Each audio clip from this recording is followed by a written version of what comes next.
kızı. There are no rules but one.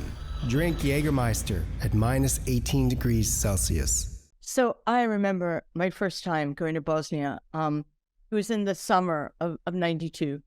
And, I was a very young reporter and a very young person. And I had been to the West Bank and Gaza before, so I had this kind of sense of indignation and anger about what I felt were, civilians being treated in a terrible manner.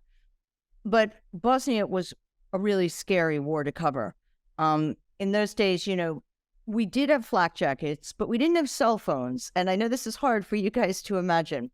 But not only did we not have cell phones, we had computers, but they weren't like Apple, they weren't a MacBook Air. They were, I had something it was called a Tandy, and it was powered by batteries, and it was a word processor. It was not a computer. There was no internet. I think I got my first CompuServe account in 1994. So in order to get your story to my office in London, Reuters was in the Holiday Inn in Sarajevo, which of course was a completely bombed out building. And you had to dictate your story. So you'd have to say, I am talking to Lucas and Peter right now. And Peter's name is spelled Dzakovic accent. So this took hours and hours. And it was freezing cold. There was no heat.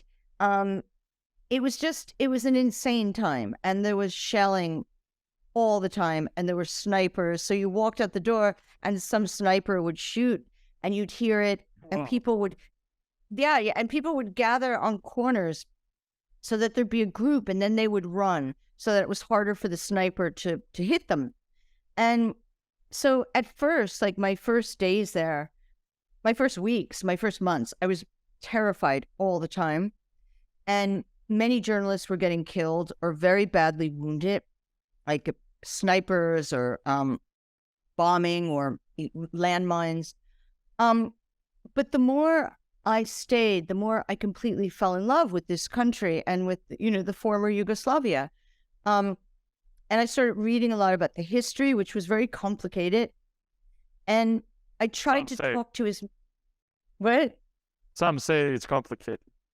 It's really complicated. And I tried to talk to as many people as possible because there was very different views, as you know. If you went to Belgrade, you got a very different perspective on the war. If you went to Pale, you got a different perspective. If you went to Pristina, it was different. If you went to Vukovar, it was different. So I learned how to listen to people and to try not to make judgment.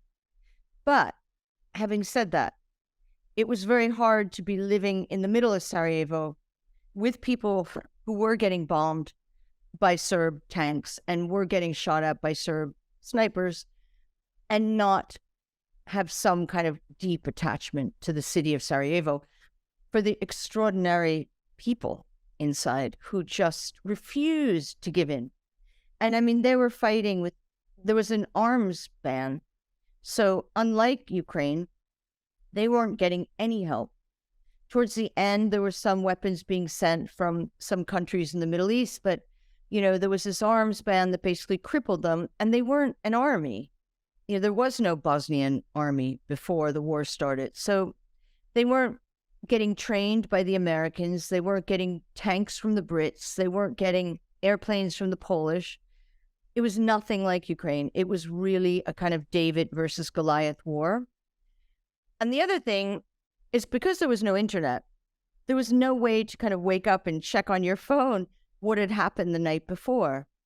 So the way I found out what happened the night before was I'd go to the morgue,